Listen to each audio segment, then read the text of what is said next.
All right. So I'm here. I said that I would come back at 7:30 and be brave and do this thing. So I'm here, and we got the countdown timer going. So give me a little bit of time to get my life together, and we will be just fine. Um, just gonna get some stuff going on this end.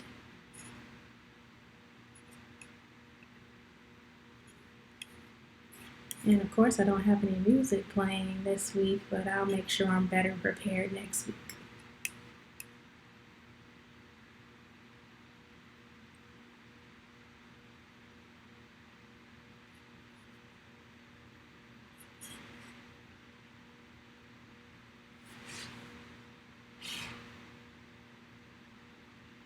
So again, I'm just testing this out this week.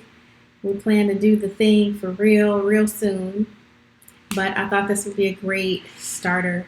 I actually was supposed to have my camera ready. I was supposed to have all this stuff together, but you know, hindsight is 2020. There's a whole lot of things I probably should have had together before I got on here tonight, but we're gonna make it work.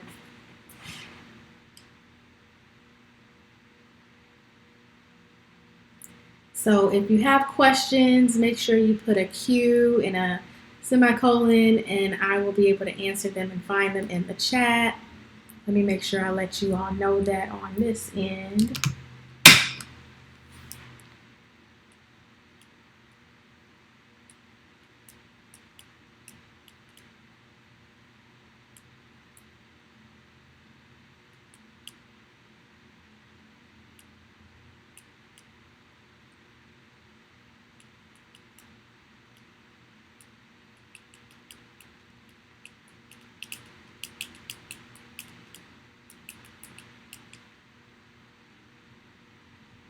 I will be so glad when Ecamm finally figures out how to pull comments from Amazon. That's what I want. That's what I need.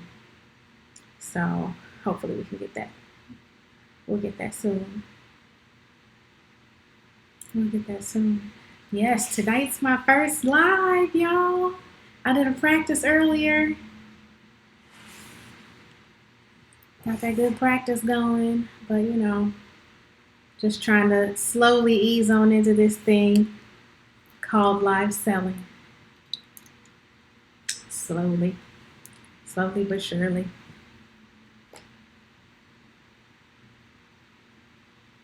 I tested like 3 different cameras, and everything was better than this one. But this is the one that's the fail proof, right? This one's working for me. I don't have any issues with this one, so we're gonna make it do what it do tonight.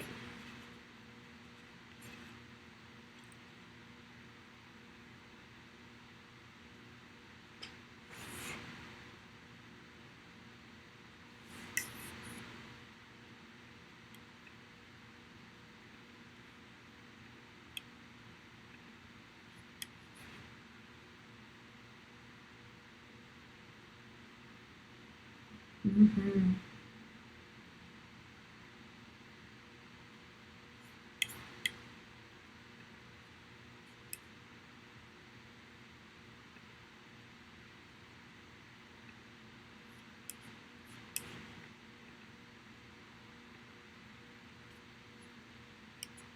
Sorry if you all are seeing all my behind the scenes things. Like I said, I'm just getting started, just getting used to this. This is new to me. I'm teaching myself, y'all, self taught. I don't want nobody to show me what to do. So I'm just out here. I'm just out here trying to figure it out by myself. But we're gonna get it. I'm determined. So we'll figure it out. We will be successful. We will figure this out. And I'm like all the way in the wrong area. So forgive me, y'all. We're just getting started. We're gonna figure this one out. And I feel like the countdown timer changed. I don't know. But I don't think, can I turn it off? I don't know if I can turn it off. Let's see. All right, we just gonna get started. I only needed a buffer for a little minute to kind of see if some of these other things will work for us, but they're not. So we're just gonna move along. All right. So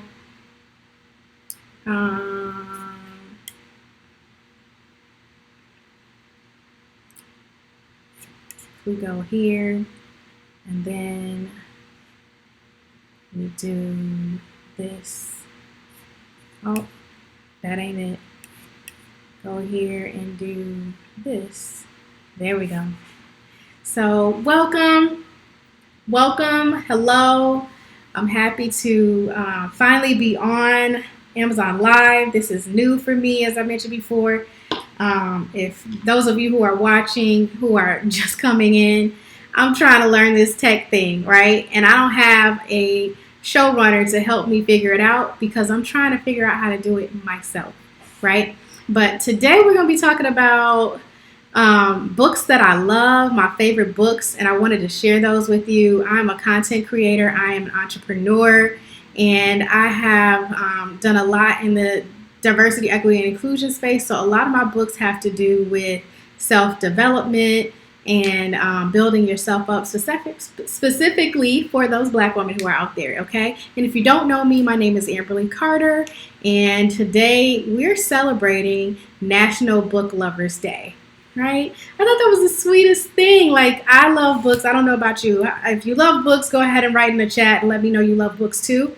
But I have grown up on books. And that's something that instead of going outside, I would want to be in the house and read a book. I would spend the whole day just reading books instead of going out to play because outside was just not for me. Okay, a good book was it. And I just wrapped myself up in that. And that's what I was able to do as a kid. Now that I'm older, I don't get to read as many books, like feel the physical copy of a book, right? Like it's just not something that I've been able to spend my time doing. So my mother lives about an hour away, and on the weekends I go visit her. So about an hour's drive to and from. And so each trip I pick a book and I listen to that audiobook on the way there and on the way back. And so my family, other family that I have, my boyfriend and my dad and my siblings live in Ohio. So that's a good 5 to 6 hour drive. So I will spend my time driving and listening to audiobooks and kind of zoning out. I know that's not the best thing, right? Like we shouldn't be zoning out. We should be present and in the moment, right? When we are driving. But I'm just being honest. Sometimes I have tuned out and just like zoned into what I was reading. And I'm going to tell you about those books that I zoned out and listened to so that you can listen to those as well. Let me tell you, there's some good juicy books, y'all. There's some good stuff. And I'm excited to share with you tonight. This is Amberly's Choice. I am Amberly. And as I mentioned before, I am an entrepreneur, a digital business manager, and a remote live producer. And so the remote live producer part is new, as you are finding out this evening. But, you know, you got to start somewhere. And I've been doing the digital business management for about 3 years professionally. And I've done a lot of freelance work in content management, team management, and all the managements, right? So I help small businesses to grow and business owners to find leisure in their business, and so that they can focus on the things that they love to do, and they don't have to do everything in their business, such as managing their team, managing their projects, and wrangling all the tasks that they have to do as it pertains to their business. So I get their systems in place so that they can have some peace in their business. And so let's kick it off. I mean, I think I'm not seeing anybody post anything in the comments just yet, but feel free to write something in the comments if your heart desires.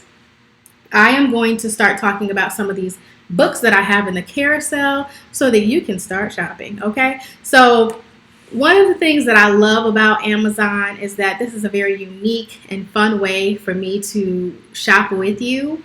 And I don't know about you, but I love to shop with my mom. I love to go with my mom when we go shopping because I like to get her opinion on things. And so Amazon is a perfect place for that because I buy a lot on Amazon, and I'm sure you do too. So when you're thinking about some of these books, specifically as a content creator, what you need to for self-development and what you need to build your skills, these are going to be some of the books that help with that. Okay, so the first one that I have up is Traffic Secrets, and Traffic Secrets is actually the third in a series of 3 books by this author. And Russell Brunson is somebody that I never thought that I would follow. Never thought I would follow this young man, but he's got a lot of knowledge as it pertains to the online marketing space and just marketing in general. And so these books are full of tips and things that you will need to be a successful online business owner. And I think that every client that I have needs to purchase these books so that they're on the right path to success. I think you would be very proud of yourself to purchase these and be happy with the product. Be happy with this book and this read because you will gain so much. It's like no fluff, just all packed with information. Okay, so Traffic Secrets really talks about how to generate traffic to your website. And Russell Brunson is the owner and the founder of ClickFunnels, right? And so funnels is just a system that you use to collect leads and clients and funnel them into your business, and that's how you find folks. And so he gives all his tips and tricks and everything. He doesn't hold back when he wrote these 3 books. And so this is the third of that. But I'm going to jump ahead to the first one just because I think that was the foundational one. .com Secrets. Okay, .com Secrets really lays out the foundation, right? If you are an online business owner and you are trying to build your business from the ground up, you need this book. Okay, you need this book because it's going to show you exactly what to do from 0 to $1 million, right? Or as he puts it, the 2 Comma Club, right? And so the 2 Comma Club is something that I'm hoping to get into one day. He has inspired me. This book is really one of those books that you're going to want to purchase the hard copy and go back and like thumb through it, circle, highlight, make whatever notes you need to make in the margins because you're going to come back for that information, right? You're going to come back because this is not a one-time thing. This is one of those books that you need to master all of the tactics that are inside of it if you're going to be successful. And you can be successful. I mean, I've really started implementing the things that he's talked about in this book. And I'm telling you, .com Secrets is the truth because they're simple things. They're things that don't go away when the platform dies out. So we know that TikTok is new, right? And I believe that this book is one that like will transcend time, and you'll be able to use all of these tactics for any platform. You can use it for Facebook, YouTube, Amazon Live. You can use it for Instagram, LinkedIn. All of these different platforms will use the same tips and tricks and tools that he's sharing in this book. Okay? And when he tells you his story, it is such a relatable story. Now, he's a very interesting character, very interesting guy, and unique. His story is very unique. So not everybody's going to be able to relate to being an athlete or be able to relate to being married at a young age, because these are some of the things that are a part of his life story. But you can relate to really wishing you could get your business off the ground, really wishing that you could support your family, and these are stories that he's sharing inside of his book that really resonated with me, and I know they can resonate with so many of you all. So I want you to take the time to really consider this purchase. Okay, and then that's the first in the trilogy. I already told you about the last, but the first in the trilogy, the second in the trilogy is Expert Secrets.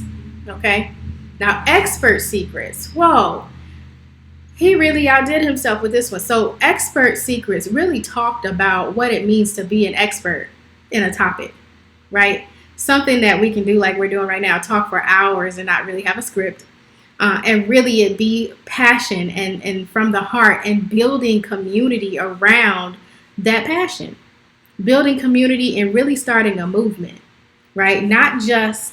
Doing, not just doing business, but do it like for yourself, but doing business with others and the people who are part of your community, right? So business owners, if you, especially online business owners, but this is one of those books that will help you even if you don't have an online business, because it's teaching you and talking to you about how to market and how to brand yourself and how to build your character and to how to tell your story.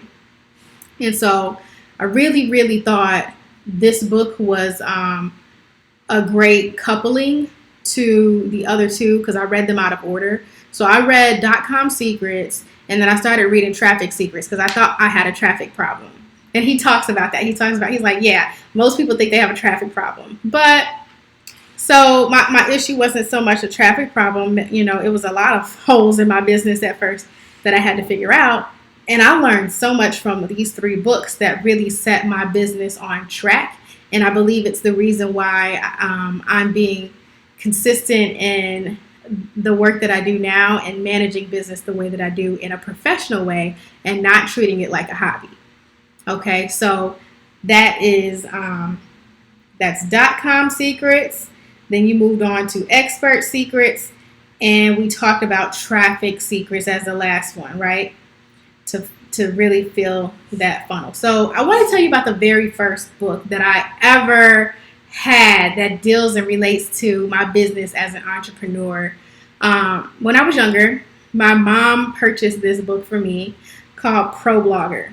Okay, Pro Blogger, and it really opened my eyes to the world of online journaling. I wanted to be a journalist, right? I wanted to be a writer full time, and this opened my eyes to the world of blogging. And for the last 15 years of my life, probably longer, but I'll just say 15 years of my life. Sorry, excuse my phone. I think that this book has been the cornerstone of all that I've done. Okay, all that I've done. And just so you know, those 3 books that I had before were ebooks and audiobooks because I listened to them on the road. And then this Pro Blogger book, I actually have a printed copy. I don't know where that's at right now, but I have a print copy of this book that I've kept all those years. And I kept it because, like I said, this was the cornerstone, the very first knowledge, information-based product that was given to me, not purchased, but given to me, that I really took to heart and said, okay, this thing that's called blogging can make people money. You can earn money on the internet and you don't have to work nearly as hard as some of these folks who are doing this hard labor. And that's when the wheels started to turn for me. And it was like, what do you want to be when you grow up? What do you want to do? I want to be a content creator. I've always wanted to be a content creator. It just has changed like the form and the media of what that looks like. So if I'll tell you my story. My story is that I started off as a YouTuber, not a blogger. No, that's not true. That's not true. I take that back. I started off as a blogger. I did. Because I started off trying to, I was working for the Colin Post newspaper, right? Colin Post newspaper, right out of college. And I had really needed a job. So my dad's best friend got me this job at the Colin Post newspaper. And I was running the office. I was not even doing anything to do with writing or content creation for the newspaper at the time. So, I just was like, okay, what is it that I can do at this newspaper if I can't write. And so they had me running the front desk in the office. There was a man who wrote a opinion piece on faith and relationships, and I thought it was horrible. So I wrote a rebuttal, and they published my rebuttal. And I realized then, when people started to chatter about the fact that I was like no nonsense in response to him, that was a thing. And so I was like, okay, well, I don't control Colin Post newspaper, so why don't I create my own blog? Right? I'm not the editor, so I can't determine when I get published in the newspaper, but I can be the editor of this thing. I can be the start and the finish. I can manage it, and it's mine, and no one can tell me that my writing sucks. No one can tell me that I'm a terrible author. None of that can happen. So there was like no fear of failure, because I could always shut it down at any point. So I decided to start a blog called Cup of Espresso, right? Cup of Espresso was my very first blog, okay? And how did I learn how to do all this stuff?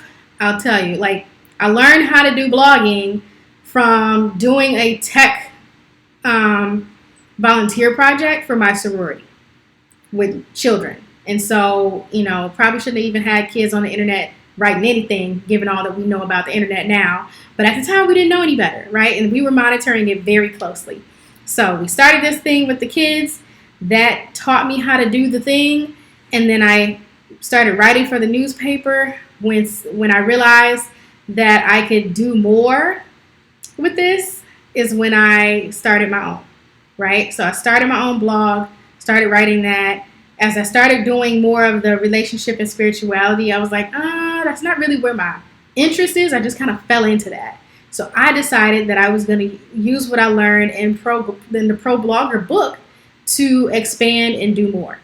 So I decided to create what was called Blushing Ambers. I was really into makeup, right? So I started Blushing Ambers. I was doing makeup tutorials on YouTube and placing them on my blog, right? So I was doing the tutorials, doing makeup demos, and actually had a side business where I was doing makeup. And that's what I used the content, used the information, found clients on the internet by doing blogging with, good SEO tactics from back in the day, as best as you could do, and YouTube. YouTube was the hit and the thing. And so I was out there with all those gurus, Michelle Phan and, all those people we probably forgot about now, but there were so many great content creators back in the day who were doing makeup and like doing it big. And now we've expanded so much that like it's crazy, but really beautiful glam makeup mostly, right? So I wanted to make sure that I could get clients, and so I was doing a blog to attract people to my beauty and makeup services, right? Skincare services back then. So that was Blushing Ambers. Then I decided to do Faith Fit Beauty. So I changed the name from Blushing Ambers to Faith Fit Beauty when I decided to get into NPC, which I don't know how many of you are familiar with bodybuilding, but I was in the bikini division of bodybuilding. And I was really into fitness and still into faith, still into beauty. And so I just decided that the blog would encompass all three of those interests. And it was a real hit for a very, very long time. And then I decided to get a job. Right? So I had left Colin Post. I had gone to grad school in Florida and had made it all the way back to Chicago. Got back to Chicago. That's where I grew up. Got back to Chicago and decided I needed a real job. So I stopped doing makeup, stopped doing bodybuilding and all the things, and took this job. The job took me to Kentucky, and from Kentucky, I only stayed there 9 months.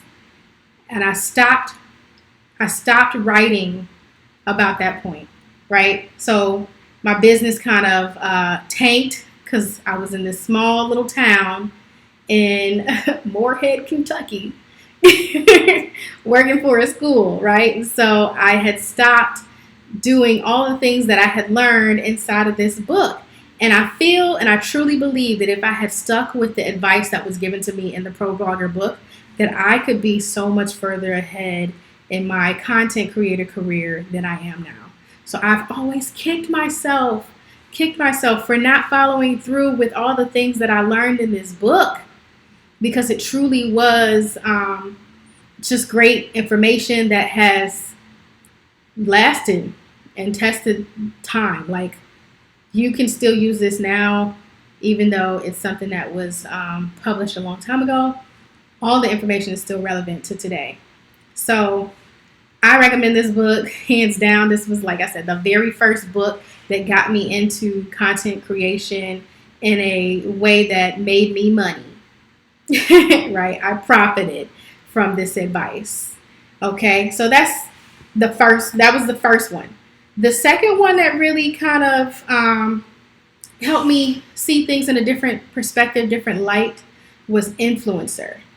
Okay, Influencer like blew my mind when I started to understand that as a content creator, I didn't have to just write, right? I didn't just have to write and have this blog and do all this stuff on the internet that required new content all the time, that I could repurpose content, that I could work with brands. And this is where the brands and sponsorship really kicked in. Because I was like, okay, I own real estate on the internet, right? Digital real estate. And I started thinking about content differently and thinking about what content could do for me without me having to grind, right? And give hours of work and it just be me. Like, I don't have a big media team. I don't have people working the camera, and I'm doing it all on my own. And I was learning that other people are too from this book. I learned so much about what could be done for brands, how to attract brands, how to get them to see me as a business and not just as a consumer of their products, but really started to look at how my work was seen as valuable to others, right? Not just for entertainment, but as a marketing tool for them to use. And when my brain caught hold of that, when I started to understand the power of holding and owning your own media, right? Owning your own platform, WordPress helped me to do that, but I learned how to create a media kit. Like, all of this stuff were key points that were in this book. This book held so much information about how to be a business owner, not just how to be an Instagram model, right? Because I think when people hear Instagram influencer, or when they hear influencer, they just automatically assume it's like Instagram models and like you're using your platform to take cute pictures and outfits to get free clothes. No. There are real dollars in this business. There's real work to be done. And it's important because, especially as a Black woman, like, representation in the media, when I was growing up, did not exist. There was very little. Like, I think when I saw Brandy play Cinderella, baby girl, when I saw her play Cinderella, I ended up watching Cinderella over and over and over again because there was representation, right, that had not been there before. And it was one of the most diverse projects I had ever seen on TV, right? So imagine if little girls could see themselves represented as influencers in the news, as in the media, in projects that are happening for their favorite brands. There weren't very commercials that were showing Black girls with natural curly hair or even hair that looked like mine today, right? So my hair is blow dried. It's not fully straightened, although I did use a hot comb that I bought from Amazon, right? I told you I'm always on Amazon. But I think that little girls deserve an opportunity to see themselves represented. And so here we are, finally understanding the power that we hold in our platform, right? And so that's what that book showed me, Influencer. So check that one out. Another one that I thought was very interesting, was Blue Ocean Strategy. And I'm not going to speak a whole lot on this one, but Blue Ocean Strategy was mentioned inside of one of the 3 books that I told you about earlier, the Traffic Secrets. It might have been Expert Secrets.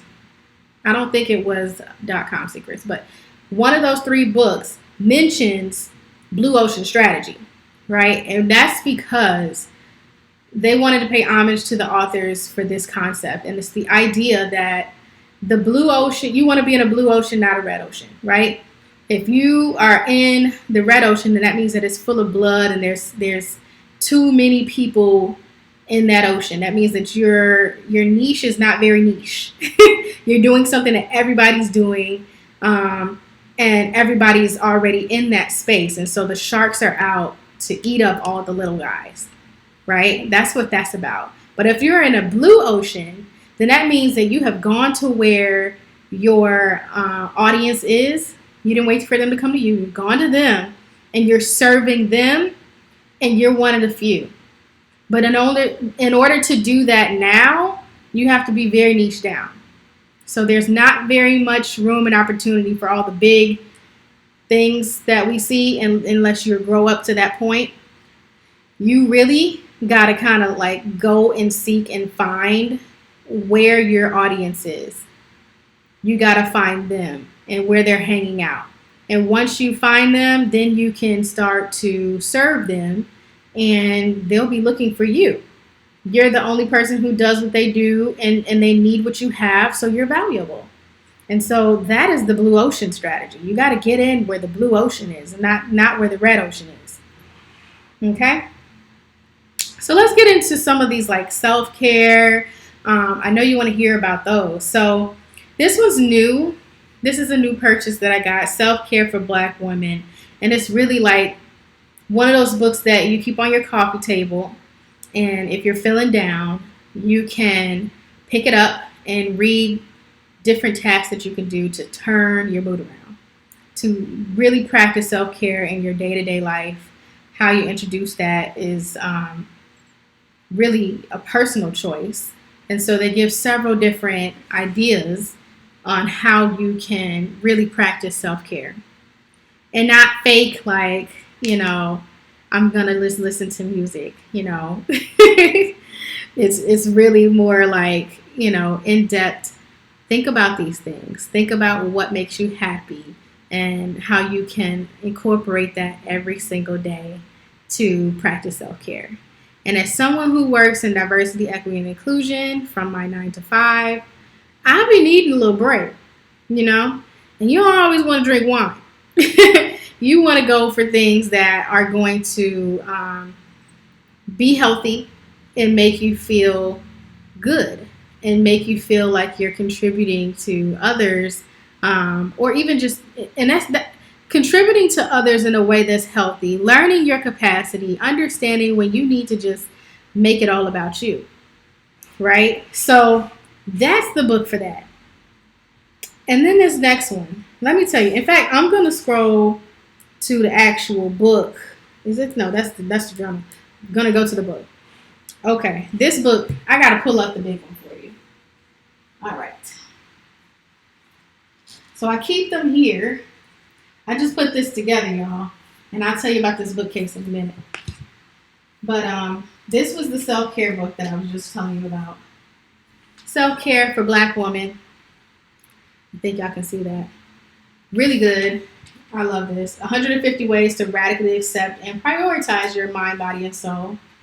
And really get into those feelings. Okay? And then these 2 books are what are coming up. So this book, I have read this book over and over again. I've not mastered what's in here, which is a huge problem because this is all about self-care. This is about taking care of your mind and your body and your spirit for sure. For sure. Queen Afua is really well known. Like, people know her. She's done a lot of good things for our communities, and stuff that I won't get into. I hope that you'll Google who she is and learn about her background, learn about her. because she has a lot of good knowledge about taking care of your physical body as well as your spirit and your mind. And I just really got a lot from this book, even to the point of like learning what foods to eat, learning what I should and should not be putting into my body to be healthy and whole. She has, different activities in here that you can do that really help to keep you on track, as well as poems and things that will keep you inspired to do the self-work that you need to do, either as a content creator or, as a Black woman. I believe this is one of those books that, like, you just can't go wrong with. You really can't. So, love that. And I loved it so much that I went ahead and got the healing journal, 84-day healing journal. And it's really just kind of like blank pages that you can use to, it's got prompts in here and quotes at the top, but in the day of the number of the day. But this has been a good companion to this other book to really keep me on track. So I suggest these two. Okay. Let's see what else we got up in this carousel. Let's see what else. Oh, you all are going to love this next one. You're going to love it. Let me put my stuff back, okay? Because I'm going to have to do another live stream soon. I don't want to be looking back and seeing my place of best. Okay. Let's see how long I can keep this plant alive, too. So next is actually this one. So I got this book for my birthday from my bestie. Shout out to Ebony. Thank you, bestie. And this is her birthday month, so I have to figure out what I'm going to get her. But I think I also had this book during a really rough breakup, right? A really rough breakup that I was going through. It's called Woman Evolved by Sarah Jakes Roberts.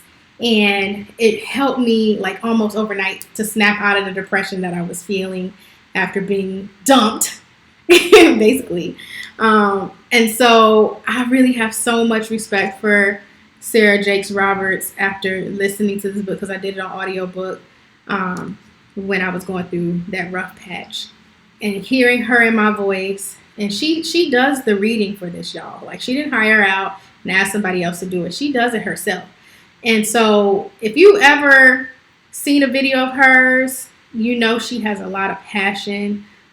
She really loves the Lord, and that comes across in her readings as well. And so it just put so much perspective, gave me so much perspective on relationships and life and who I want to be, where I'm trying to go, how I'm trying to move and operate in the business space too. Right? As a woman that wants to be seen for her worth, right? As a woman who deserves to be seen for her worth, and really acknowledging that for myself first, because if I don't see it, how do I expect somebody else to see it? And how do I recognize when somebody else is seeing it? That part, right? It's much, much, much harder to do if you don't give yourself the time and energy to really read through this book, to understand the concepts, and then to apply them. You will be very disappointed, because she's giving us so much to look to expect from ourselves, to search and find ourselves with. There are a lot of tools in here. There's a lot in here that you can work with. Okay. So, Woman Evolve. Love it. Put that back. All right, what else we got on this carousel as I knock my phone over? Oh. I got wires everywhere.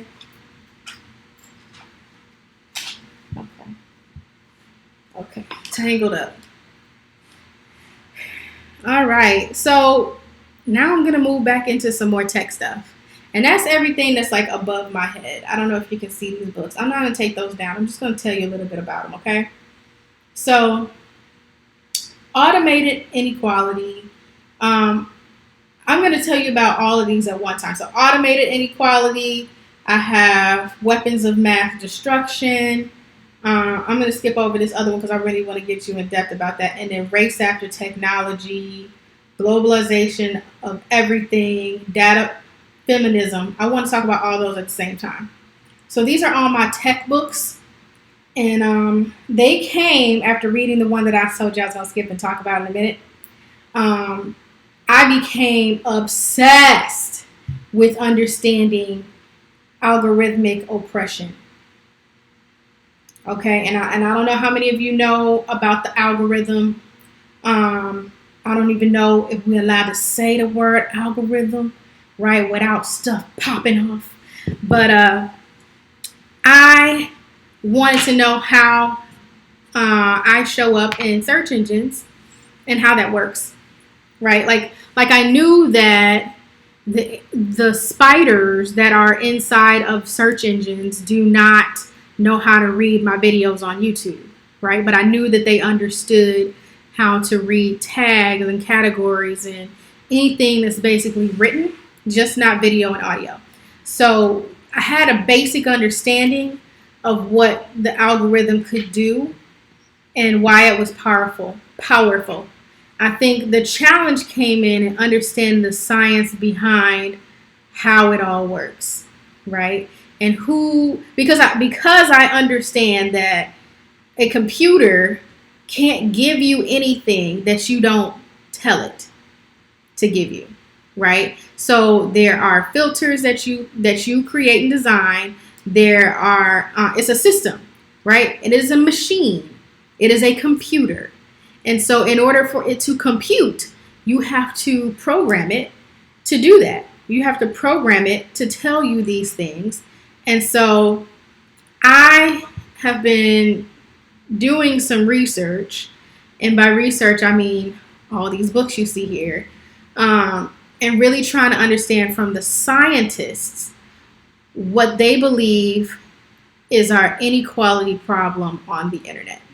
You know, why, when I type in certain things, when I type in things that deal with my characteristics and my identity, we'll just call it what it is, why do I then receive information that feels biased, right? Or is biased? I'm just going to call it what it is, right? Why do I get that? What is it? Who did it?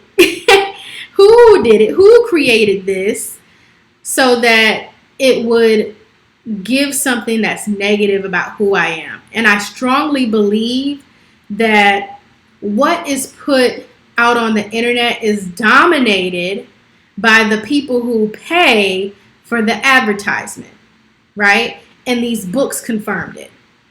Okay, these books confirmed my deepest fears around the internet, which is that there is someone who has purchased that space, who is purchasing media conglomerates who are owned and operated. I don't know if you've ever seen the show Succession.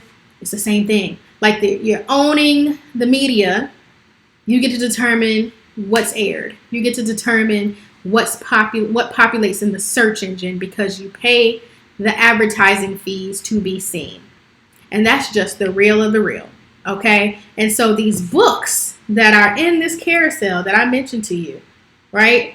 Automating inequality, weapons of math destruction. We're going to skip that one. Race after technology, globalization of everything, and data feminism all confirm my fears around that. Okay? But I'm going to get to that book I was telling you about. Algorithms of Oppression. Honey, this author, again, blew my mind reading her story. She was literally just trying to Google different things that she can do, projects that she can give to her. I think it was her niece and her daughter, or like her niece and her cousin. Relatives, little cousins, little black girls.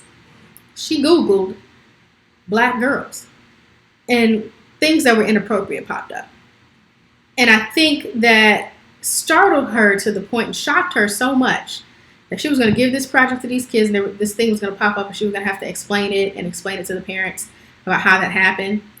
So much so that she was like, I'm going to research this because this should not happen. And we should, be able to protect our children on the internet. Like the safety protocols, we need to at least know them so that we can warn little black girls that these things are going to pop up, and it's going to be negative things about their person, negative things about their characteristics. And this is how people generalize them because, and I'll tell you this, when I went to college, I met somebody who asked me how I got there. He asked me how I got there because he had never seen a black woman except for on TV.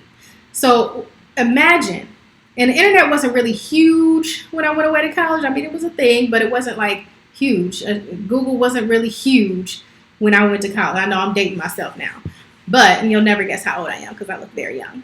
But anyway, so it's the idea and concept that the potential to harm her child or harm her relative was there, right? And it exists. And these are the things that are populating in the search engines were essentially things that were stereotypes, things that were created by people who were racist, right?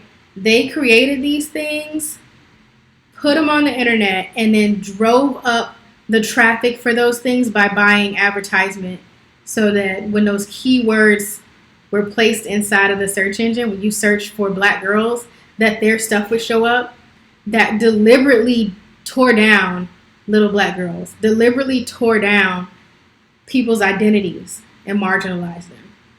And so as a DEI specialist, as someone who studies diversity, equity, and inclusion, then learning that this whole part of the internet is dedicated towards marginalizing people, I couldn't help but be drawn by these books. So I went down this rabbit hole.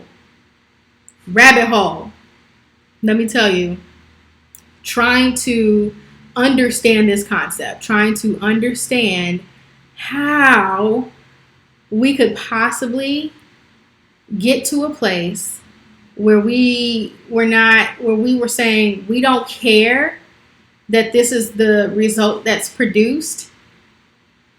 Like, we don't care that when you type in black girls that these scandalous photos show up. That's not right. It's not right.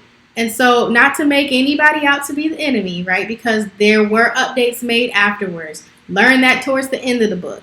But see, you got to read to the end of the book, y'all. You gotta read it. It's all history, so I'm not spoiling anything, right? And those of you who have experienced the Google slap, right? And if you don't know about the Google slap, you'll hear about the Google slap inside of Traffic Secrets and .com secrets and Expert Secrets from Russell Brunson. So he talks about it from his perspective, and it wasn't so much that he experienced the inequality on the internet or the algorithmic oppression in that sense, because he is a white male, but that's seen as a majority in society, and so he didn't experience it in that sense, but he experienced his business dying overnight because Google made an update to their algorithm, right? And so we know that when they wanted certain people to win and certain people to lose, they were able to change the algorithm. And Russell mentions that, he had some tactics that wasn't necessarily white hat. He wasn't out here always doing the right thing. So, that's his business. I ain't, like Tabitha, that's his business. But I also think that there's something to be said about the fact that they were able to change it to work in the favor of the advertisers or work in the favor of however they wanted to. But when it came to being called out about how little black girls were feeling or experiences that black people were having based off of the stereotypes that were placed on there and given certain ad space and, showing up on top searches, rankings, that there was an opportunity to make that change. And it took a little while. before that change was made, which really, really does not sit well with me. It's hard. It's hard for it to sit well with me because I'm thinking about myself as a little girl, and if I had gone on the internet and searched for those things, what that could have done to my self-esteem, you know, what it's probably done to other people and their self-esteem, or even what you're finding on the internet about yourself and about your identities. It matters. Over history, we know the story about how Black people have been treated, and how the media propaganda was used to reinforce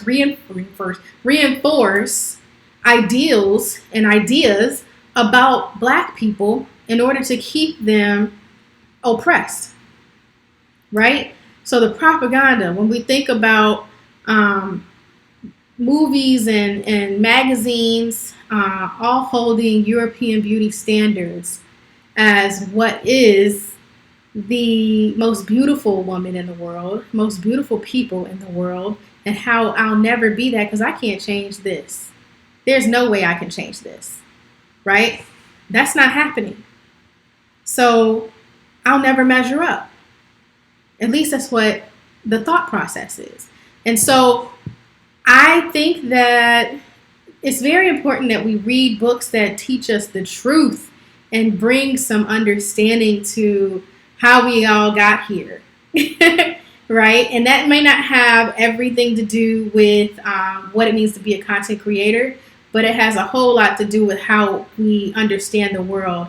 And as content creators, we're creating content for those who are in our spaces and our audience. And for me, a lot of people who follow me because they like the representation, right? And so they're going to come to me because they want to know the truth about what it means to be a Black girl on the internet, rather than going to Google and searching it.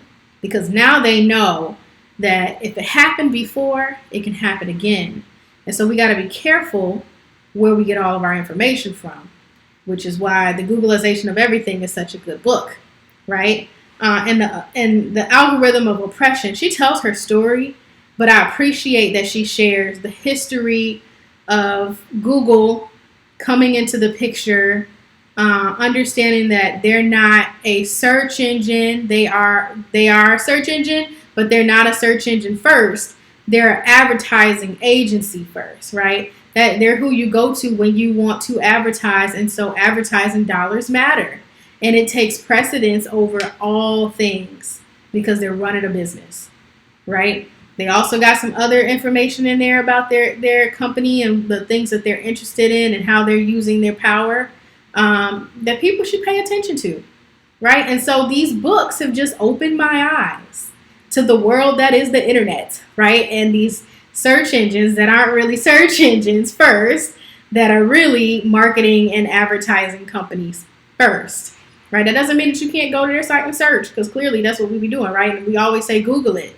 But I want us to think twice about whether or not we're just going to Google it, or if we're going to read it and really think for ourselves and determine for ourselves what we believe, and not just let Google tell us and feed us everything, right? So off my soapbox, okay? Off my soapbox, at least for right now. But yeah, so check that out, because that's a really good book, really great story, and I'm happy to learn that Google has kind of has made some changes since then. All the different zoo animals, and penguins, and all that have led us to where we are today, and they're continuing to make changes because they see the value in it. They do, and I'm glad that they now see that people have to come first.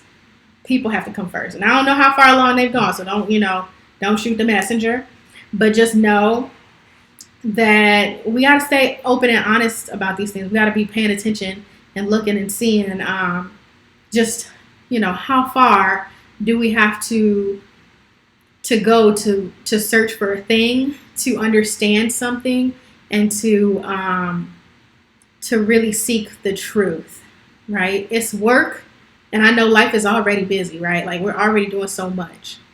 So why do I have time to read all these books? You better take the time to read all these books.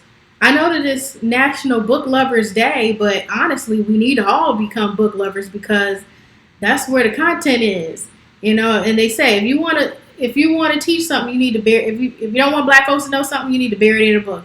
It might not just been black folks, it might just been people, but you get my point. People will put real knowledge in a book, and they'll give you fake stuff on the internet, And I'm not saying that it's fake news. I'm just saying fake stuff that you have to really verify if it's accurate or not,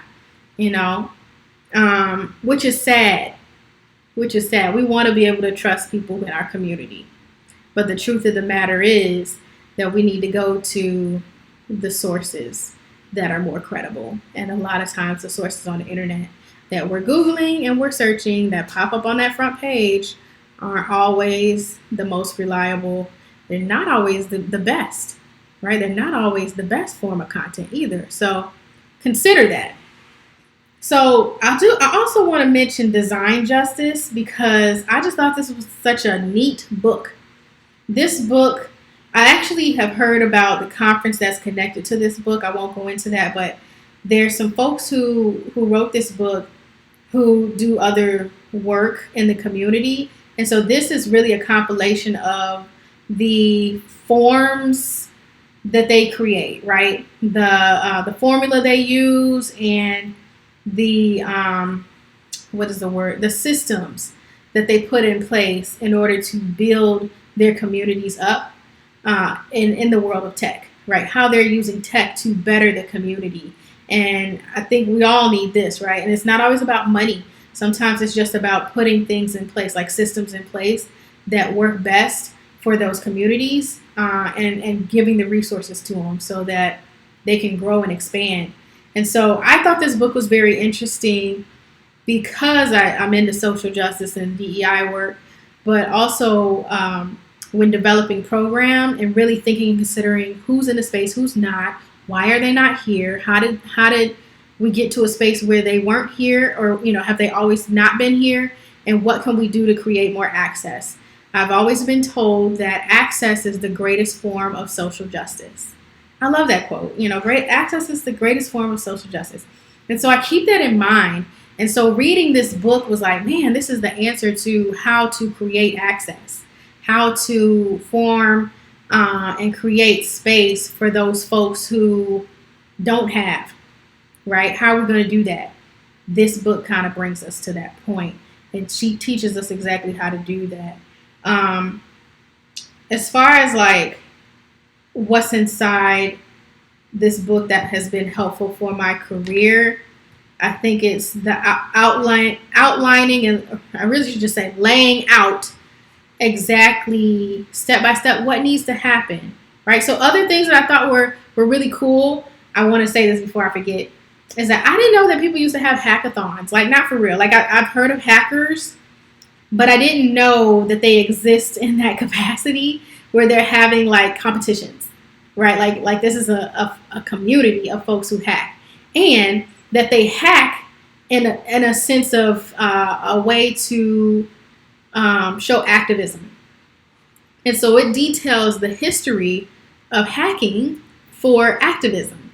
So I thought this book was very cute, very interesting to learn those things about the history of hacking for communities of color and for the good of community, right? Like for good, hacking for good, and what that really means for the people that they're helping to do that. So that was interesting. Let's see what else we got in this carousel. I know we're nearing the end. Failing Forward.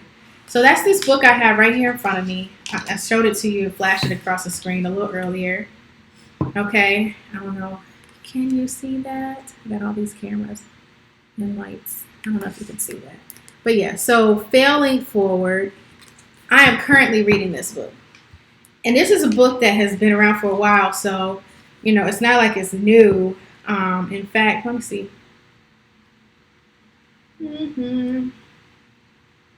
2000 by John C. Maxwell. No, it couldn't be. I don't know. So I feel like it came out a long time ago, and then maybe this was just a reprint. I don't know. Somebody tell me in the comment section if you know, okay? Because this book has just, my boyfriend gave this to me as a birthday gift, and I have only been able to read a little bit of it because it's been a busy summer. But like I said, it's hard for me to sit down and actually read. It's easier for me to hear it. So I'm also contemplating just going ahead and getting the audiobook to accompany this. But I've learned a lot from reading just a little bit, and I think I know why he gave it to me, y'all. Because when I was thinking about starting my business, I was just thinking about starting my business, and he was like, I'm gonna need you to go ahead and, pull the trigger. Like, do the thing, fail, and then make it better. But you can't you can't be prepared for every single thing. And I'm one of those people who's a super planner. I will sit and create in my little project management tool all of the tasks that need to be done, just, delegate it to myself, and then give myself some deadline dates, right? And so I'm running this whole operation of thinking about things and planning things and not really executing, even if the dates are there. Like, just, I need this in order to do that. Okay, let me move the deadline. And so I think I was getting on his nerves, y'all. I really think that's what it was. I think that he was just like, yo, like, he's an entrepreneur. He's in the tech industry and cybersecurity. And he's like, look, you gotta just do it. When I met him, he was an entrepreneur, okay? And so he's been doing this thing for a long time, and I know I need to just take his advice because he gives really great advice, especially when it comes to business. Not when it comes to me, but when it comes to business, right? So I'm like, okay, I hear you, but I still think I need to get my website together. He's like, no, you need to do the thing. Like, you need to find clients and make some money. So reading this book has inspired me to just put myself out there to do it. This is why I'm here. I don't really feel like I'm ready to do Amazon Live. Like, I don't think I was ready to go live today. You saw the mistakes and things that I was making at the beginning of this live stream with even just trying to use a timer. And I don't know what was going on with the timer, but I just got tired of that thing and turned it off. And I think that that's the thing. Like, I have to fail forward. So I figured out a way that it does not work. For sure. I spent a majority of the day today trying to plan the tech and be ready to do this thing at 7:30. But let me tell you, if Murphy's Law was in order, like, anything that could go wrong was going wrong. Like, the battery died in the camera. I just tried to charge up another phone that I found somewhere. Like, maybe that'll work. But it didn't come through in time. I looked up and I realized that, I had all these other things that I needed to do today. Tomorrow's the first day back at work from the summer, and we have students coming in, and I have to give a training on Friday to all of our folks who will be training to train the students. So, like a trainer. And so my mind is really on that. My mind is really focused on the work that I need to do. But I made a commitment to myself to do this thing. And one of the stories in the book, I won't give it away, but there's a story in this book about somebody that you probably know or you've heard of, right? And so when I read the story about this woman entrepreneur and how even when her husband passed, she still said, I had a deadline I'm going to meet. And she still did it. She didn't let the grief get to her. She was tough. She was strong. I believe in self-care now. But I also think there's something to be said about a person who can persevere, right? And that doesn't take anything away from the folks, including myself, who believe leisure is your right, because that's my thing. I believe leisure is your right. And after losing my sister, I definitely took some time, right? I took a whole month off. But she wanted to start this business, and she was determined, and she did it in honor of him to just keep going. And so I think that's what my boyfriend was trying to tell me is like, there's a lot going on in your world, and there will continue to be a lot going on in your world because you're just ambitious like that. That's just who you are. And so you got to decide who you want to be and start acting like that person now. You got to start doing that thing now, because if you don't, it's never going to happen. You're never going to move forward and take initiative and do those things if you don't start acting in the spirit of, right? Like waking up at 4:30 a.m. and doing what CEOs do at 4:30 a.m. which might be workup. It might work out. It might be taking time to read my Bible. It might be taking time to read this book, right? 4:30, get up and do it. But that means you can't go to bed at 1 a.m., right? And so right now I'm still working on those things, right? But I'm a little bit more conscious now, having read this book, of, okay, I have to have CEO behavior. I have to have entrepreneur behavior, and not just a mindset of, I'll do it when I feel good about it. I'll do it when I feel like doing it. It has to be a daily, consistent pattern in my life. Habits have to change. And I think that that's what this book is really speaking to, is the habits that have to change in order for you to be successful, right? So you have to first take that first step. You have to put yourself out there. And then once you put yourself out there, you can change and correct and tweak whatever needs to be tweaked. But until you put your foot out there, you can't make a change. You can't do it until you put your foot out there. You can't do it until you make a first attempt. And so I'm learning a lot from this book when I can get to read it. But I'm happy to have it, and I thought it was a great buy. I thought it was right up my alley for him to have given that one to me. Okay. Another book that I didn't share, I don't think I shared this one, but it's The Ultimate Sales Machine. This one I do want to share just because it was also, I'm about to tear everything up, y'all. It was also mentioned in, I'm about to tear it all up. Don't do it. Don't do it. Okay. As you see, I got a lot of highlighted notes here, which means that this book was a good read for me. I got a lot of highlight marks in this one, and it talked about systems. So I love systems. As a digital business manager, systems are my thing. I does this, and so Chet Holmes. It's mentioned in one of the, I think it was .com secrets. I'm not going to lie and tell you which one it is, because I don't want to get in trouble from Amazon for not having accurate information. But I will say that in one of those 3 books, this is listed in there. It talks about this particular book. And so you definitely want to check this one out. Not just my recommendation, but a Russell Brunson recommendation.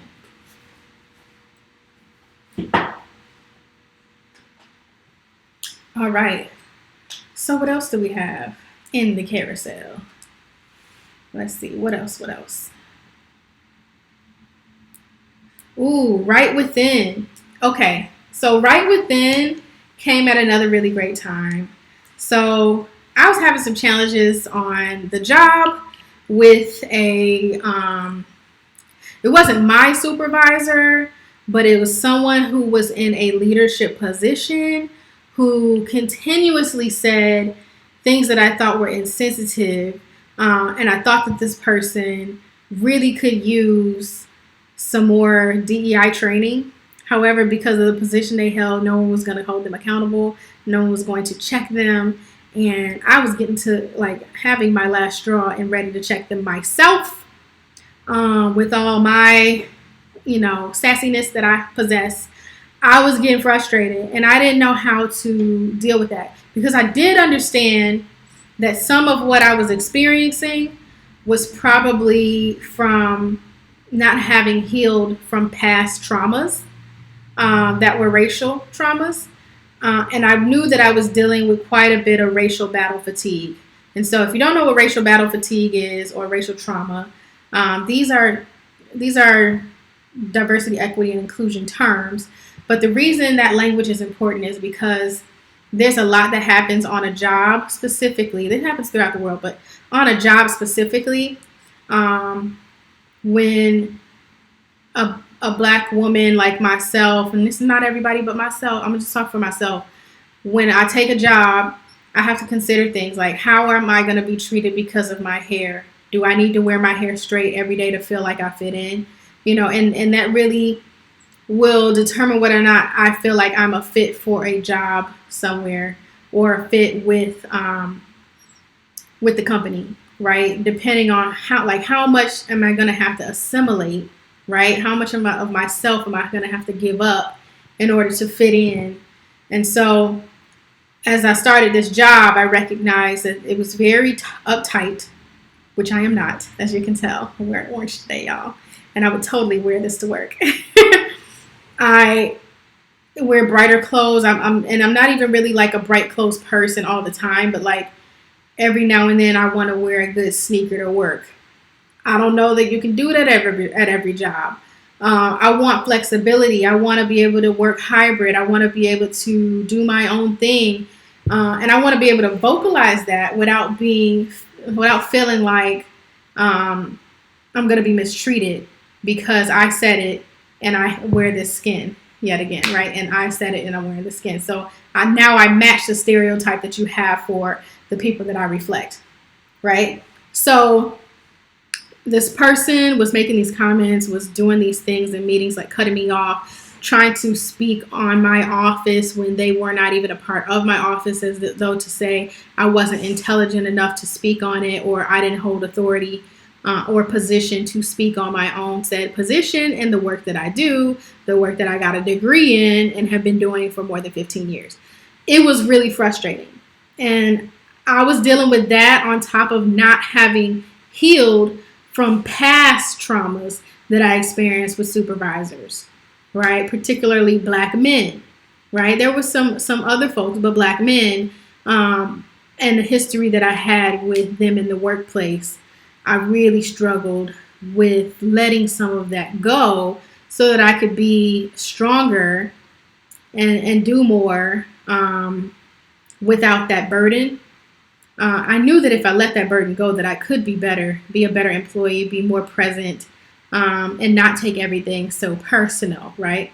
Some stuff is personal, but not everything is personal. Some things we see through the lens of our hurt and our pain, and that's what I was doing. And so I wasn't able to even give this person any credit or give this person any how do I put it, leeway. I didn't want to give them an out at all. I was like, anything you say can and will be used against you in the court of Amberley, right?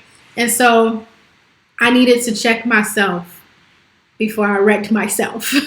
I know that's cheesy, but really and truly, I had to do some self-work. And this book came at such a great time. It's called Right Within.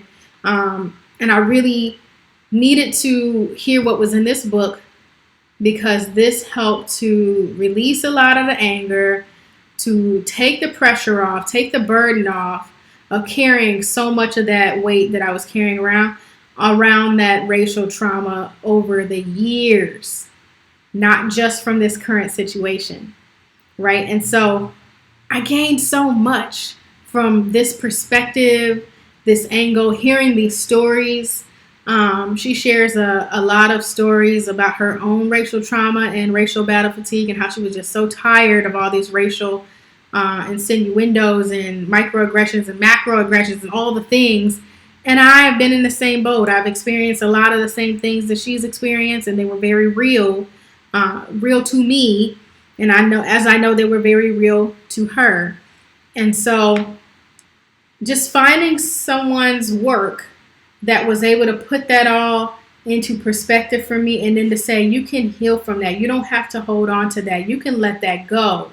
You can push that to the side in order to be successful, or you can find a way to address this that is professional. You can find a way to address this where you don't have to experience any more hurt and pain. There are options. You can say no. You can say that's it. You can say I will not. And I think that this book gave me permission, and it will give you permission to do what you got to do to navigate in the world with all the microaggressions and the racial trauma that you will experience. And I say that you will experience because we already know. We already know that our country has not evolved to the point that we don't have racism. Period. There it is. I said it. Right? We have not evolved to that point. There are spaces and places that are working on it, that are doing the work, right? But we have not moved beyond anything, right? To the point that we can set it aside and say, we don't have to do that anymore. You can just function as if your blackness does not exist, because that would be wrong too, right? So we have to acknowledge it. And I think that that is one of the things that is so good about that book, that they do a really good job of, she does a really good job of talking about that, and talking about what we should have in our toolkit in order to cope and to build ourselves up once we get knocked down from these experiences. Okay, so check that one out. How Women Rise. I met Sally one day. That's the author, y'all. Sally, my homegirl. She not really my home. Like, she probably wouldn't know my name, but like, I really love her. I love this book, man. I was like, you need to write this book and write it again. Like, it's so good, and I just feel like it was too short. You ever read a book and you're like, that wasn't long enough? Like, I feel like this book needed more chapters, just because I enjoyed it. Not because you left anything out, but because I had such a good time with this book. And I know when you read books that, are fiction, you might go back to the beginning. You don't typically do that with a nonfiction book, but this is one of those books that, like, I listened to over and over again during my career. As a woman, being in spaces that are male dominated can be intimidating, and you can feel like you're not good enough, like you're not worthy. And this book is a reminder that not only are you worthy, but you belong there. This space may not have been created with you in mind, but it better be now. They better figure it out, because you're here, right? And really gives you ownership of your success. Like, says, hey, take credit for the things that you've done. Take credit and be proud of yourself. Put yourself out there. Go for the job, even if you don't meet all the requirements, because guess what? The male is. And so these are things that through research and study that Sally has figured out. But like, I was just like, these are things that I never really thought about. Like, I think I've done a lot of the things that she said you need to do in order to rise and be successful in your business or at your corporate job. She's speaking specifically for those of us who are still in the workforce, how you rise in the workforce, how you climb the ladder. And I think that she gave a lot of really great content, really great information. I think we struggle as women because it's hard for us to brag on ourselves. And that was one of the things that she talked about. And that was the most key thing for me, because I noticed I thought I was bragging too much. Turns out I wasn't bragging nearly enough about all the things that I've done and where I should be, because it would be reflected in me receiving advancement in my career. Likely, right? I'm not saying that this book will help you move up in your career. Don't get me wrong. That is not what I'm saying.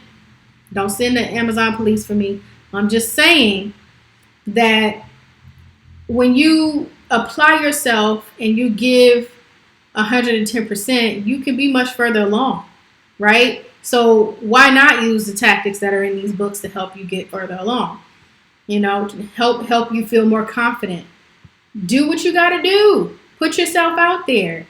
And the worst that can happen is that you receive a no. And so I learned a lot of really good information from Miss Sally, both in person and from this book. I was able to ask her a lot of questions about the book. I don't know. Maybe I can get her to like come on here and we'd actually do like a live stream interview. Like, that would be really cool. I think reaching out to her people might be a good thing. I know we haven't had anything put in the chat, but if that was something that you would want, I hope that you would put that in the chat. And those of you who catch the replay, I'm sure you can let me know too. Okay, so we're gonna move on. How Women Rise. Definitely recommend that book. Okay, there's a couple on here that I haven't gotten to yet, so we're gonna skedaddle. Profit First. I love that book. That's a very good book for entrepreneurs. And it was even recommended to me by the person who is over my my course that I over a course that I took called the Digital Business Management Bootcamp. Daya suggested Profit First, but I had already heard about Profit First, so I own this book. I own a hard copy of this book, as well as a. Do I own a hard copy? No. I own this book, hard copy, and this book was one of those that I had to read over again because it's useful in your personal life as well as business life. So whenever I'm trying to figure out my finances, and I had never learned how to do that from my parents. My parents are good with money, not the greatest, but good. And especially my mother, like I think that she probably budgets. She may not have worded it that way, but I can get the impression that she kind of budgets, even if it's in her mind. She's figured out and allotted how much money's going in this pot, going in that pot, going in that pot. And that's kind of what this book has taught me to do, is how to separate out my money, how to manage it in a way that I give profit to myself first, and I'm not wanting or needing, and I don't lack anything. And so I think this has taught me how to be a much better steward of my finances. Go ahead and go for the Profit First one. If you have any book in this whole carousel that you're looking for, you can only choose just one, I would suggest that one. Purple Cow. So Purple Cow is a book that I thought was very special when it came to understanding branding, and how I wanted to stand out. I won't say too much more on it, but it's one of those books that really help you to figure out how you're going to be different and stand out in the sea of sameness, right? How are you going to show up in a space and let your brand speak for you? Definitely a good read. Girl Boss. So I don't know how many of you have seen this book before. It's in my carousel because I absolutely love the story of Girl Boss. I'm trying to figure out what I can and cannot say on this live, y'all. But Girl Boss is such a good, not just a good story, but it's good lessons that were learned through the story of the Girl Boss character, right? And I think a lot of young women who were interested in being in the fashion industry or just making money online, ever had a dream of having an Etsy shop, could gain so much from reading this book, because these are real issues that pop up for online business owners. Like it really puts it into perspective. It gives you real life scenarios and things that really go down as someone who is doing online business, right? And so I got a lot out of this book. I thought it was cute. I thought it was gritty, like this character, this person, and this is a true story, but it's also a film, which is why I keep saying character. But this person took business kind of like not serious at first, but it was like, I'm not finna work a real job, so I'm finna figure this out, and really didn't have a choice because they were thrown into a situation where they had to figure it out. And I don't know how many of us can sink or swim like that. Like, I don't necessarily want that to be my story. I'm a little bit more risk averse than someone who can just say, I'm gonna quit my job tomorrow and just show up and do online business 24/7. I would love to have that.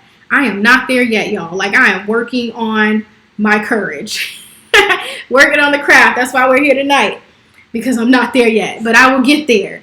And so I think we have to look to these stories in order to feel that type of encouragement. And so that's why it's in the carousel, because I know there's a content creator out there who's looking for that story that's going to push them in the direction that they really want to go. Okay, here's another one that I just got for my birthday from my good friend Susan. Susan, if you're out there, I love you, girl. She gave this to me for my birthday. If you're wondering, I just had a birthday not too long ago in May. And so I got all these new books that I haven't quite had the time and opportunity to read just yet. But Susan took me to a Janelle Monáe concert. And of course, she couldn't let this book just sit in Amazon. She had to make sure I got it. So that's how I ended up with this, is because this is a keepsake from having gone to the concert, and it's signed. Yep, it's signed, y'all. So I just love Janelle Monáe, and so this is like the perfect gift. No offense to everybody else who gave me gifts for my birthday, but this is one that like needs to be on display because I love Janelle Monáe. It was such a super sweet, thoughtful gift that I received, and I am going to read it as soon as I get a little bit more time. Okay. All right. Let's see what else. We'll go to Get Yours. Okay, so this book, Get Yours, I have bought this book so many times. And I can't remember where my mom found it first, but I bought it from Amazon over and over and over again, and I've gifted it to so many young girls, particularly young black girls. This was written by my sorority sister, y'all. And she used to be a magazine editor, so she talks about her life story and the challenges that she faced. And it's written in a way that, like, if you used to read magazines, they used to have, like, the quizzes in them. And at the end of the quiz, it tell you, like, what type of personality you are. Now we're seeing those pop up a lot on, like, websites. But she did it in her book. And so Get Yours is one of those books that's a classic, and it will never go out of style. I don't care what anybody says. I love this book. I just recently bought it again because I could not find my last copy. I'm sure I'll find it somewhere. Because I like I said, I bought so many of them. But I continue to buy this book on Amazon because, one, it's nostalgic, right? For me to have read something that reminds me of my childhood and those magazines that I used to love so much. I wanted to be a magazine writer so much that I created my own magazine called Diverse Magazine when I was in high school. And so I looked up to Amy. I actually emailed her and was like, I created a getting started guide to your book. And I had outlined all the things that all the girls needed to know that were highlights from the book that they just absolutely could not skip past. And she was like, send it to me. So, I really love the content in this book, and this book made me feel like I was in control of my life, right? Because I read some things in here that I always say puts things into perspective, but really it wasn't even that. It was this was the book that told me that, okay, you're still young. You're still young. You're still trying to figure it out, and that's okay. And so this book made me feel okay with where I was in life, right? So it didn't help me figure all the things out. It just helped me be okay with where I was. And I read this book, I want to say my last year of college was the first time I read it. And so then after that, I had to just keep buying it for everybody because it's one of those special books. I love this book. It's one of my favorites.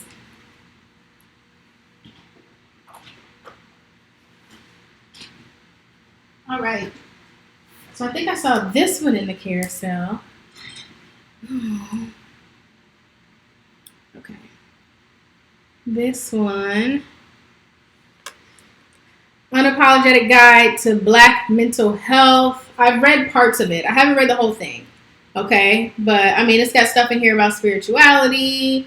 We're talking about racism again, right? And the system and, the fact that it can't fix itself. We gotta work on ourselves while we're working on the system. And so this is a good one for those who are really trying to check their mental health and the racial trauma that they're going through, especially if you work in the DEI space.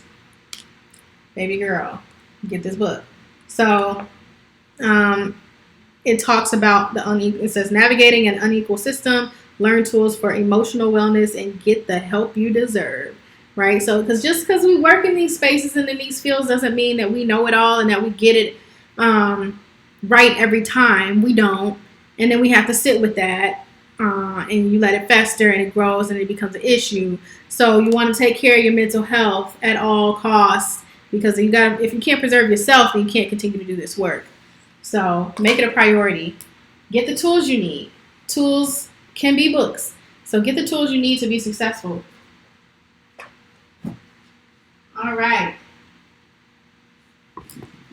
So these last ones that are in here are really my Bibles, right? So when we talk about books that we love, I love my Bible. And particularly this one, like, it's super cute. It's rose gold. It is a She Reads Truth book, Bible book. And I also have the one in orange too. So I listed that one as well. They are Christian Standard Bibles. And I just really, I take my Bible with me everywhere I go. I love this book because it's not just beautiful, but it's got maps in it. It's got terminology and language breakdown, and then wonderful devotionals, right? So if you are one of those who gets your Bible and you're looking for the devotional that's in it to go along with the scripture, this is a great one, okay? These She Reads Truth books, She Reads Truth Bibles, not just books, the Bibles have these devotionals, and that's why people get them. I think, you know, they're specifically for folks who want to see the beautiful maps and the coloring and things inside of the book, like the beautiful. But it's also got a lot of content that you might not find in any other Bible. So I cherish these two. I'm actually thinking, I gifted a few of these too. I bought a bunch of them from Amazon and gifted them as well. But I'm seriously considering buying another color. Who gets Bibles that match their church dresses? Me. But I really love these Bibles, and I think that they're great to travel with too. So they're a little thick, a little heavy, but if you're looking for a Bible that is going to give you more than just scriptures, but also give you understanding of the scripture, explanations, and break down historical background so that you understand what you're reading, as well as seeing the map so you can understand where these locations are. This is the good Bible for that. So wanted to share that. And then, of course, I cannot leave you without talking about the bookcase that all of these books are on. I don't know if you can even see it because I'm in the way. But I shared earlier in my practice live stream that I had to build this twice. And not because it's difficult, because it is not a difficult build. Although my fingers hurt a little bit. Look, I am not built for hard labor. I'm not. And so, or manual labor at all. Like, I'm a pretty girl. I'm prissy. I don't have time for this. But I always have fun playing Betty the Builder. And this didn't take me long to build at all. And it's beautiful. It's just beautiful. And it's pretty sturdy. I put it up and I think it meditated. I'm slow, so you can't go by how long it takes me. But I will say that I put it on backwards because I was not paying attention to the instructions. The instructions told me, okay, y'all, the instructions told me that I needed to put it so that the holes were facing the right direction, facing forward. And I still turned two of these little poles the wrong way. So being the person that I am, I was like, oh, I could just do without having to, I'll just leave it the way it is. But then I knew I wasn't going to have this cute little cross in the back there. And I was like, oh, when I get on my Amazon Live, people aren't going to see the cross. They're going to not think it's the same bookcase, just being that type of person. So I took it apart and I redid it. And it didn't take me long. I tell you, trying to take it apart and put it back together literally took me like 15 minutes because I, at that point, figured out how to make it. That I had defeated all the obstacles because I had already twirled in all the little bolts. And so it was so much easier to take them out and put them back in. So that is all that I have for you tonight. I know it's been a long, 90 minutes on here? But I really wanted to come in and hit you with a banger, right? The very first time, I knew that if I came in here on National Book Lovers Day, that I was going to give you the content you really wanted, right? The content you were looking for in the first round to get to know you and for you to get to know me a little better. So I think we've accomplished that goal, y'all. And I can't tell you exactly how often I'll be here. I'm still trying to work out my schedule. Like I said, work starts back tomorrow, y'all. But I can promise that I will make sure that we put up a notice and that it sends out the notification that I am live on my different social media channels so that you won't miss a thing. Okay? Until next time, I will see you. This has been Amberly's Choice, and you've seen all that I've chosen as it pertains to my books. Love you and good night.